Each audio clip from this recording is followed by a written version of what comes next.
me nomme Aranzo Eric Herman. Je suis professeur d'anglais, titulaire d'une licence en anglais. Avant d'avoir le bac, j'aimais couper les papiers. J'aimais dessiner, disons, les solfèges, parce que j'ai fait partie d'une chorale.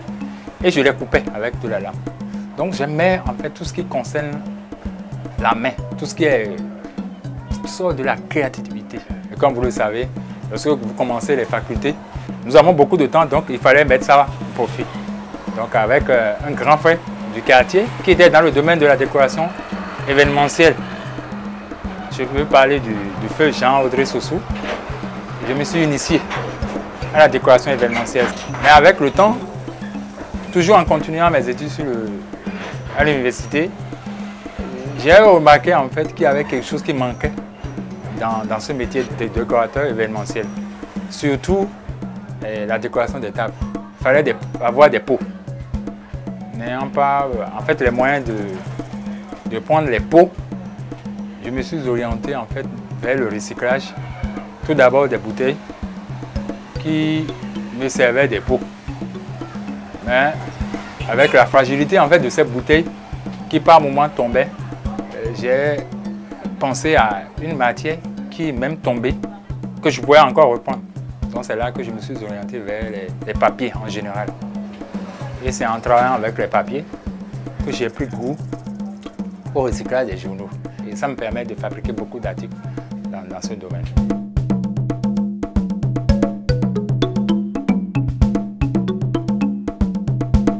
Je suis souvent inspiré à la nuit et rapidement je me lève et puis je fais le dessin de ce que j'ai envie de faire.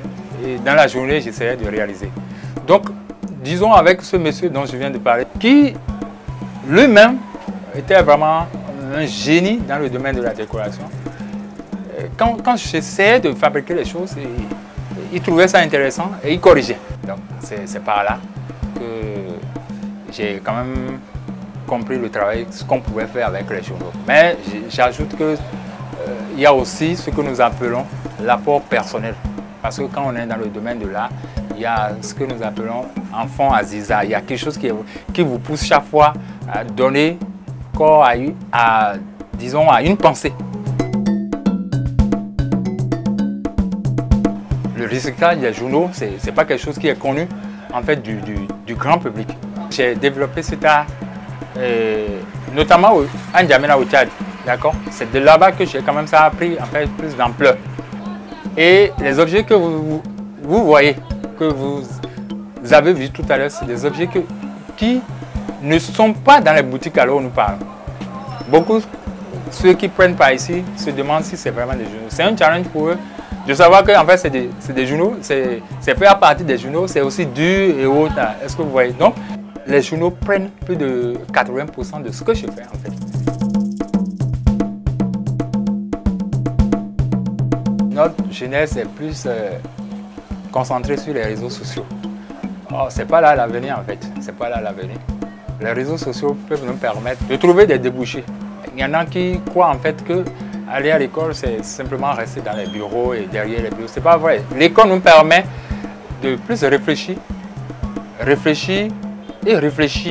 innover. Si moi j'avais pas été à l'école, je suis sûr que je n'aurais pas en fait cette aptitude à utiliser ces journaux-là et autres. Donc j'exhorte cette jeunesse à ne pas se dire qu'il y a des sous-métiers et qu'on peut être en train d'aller à l'école et apprendre un métier demain et s'en sortir.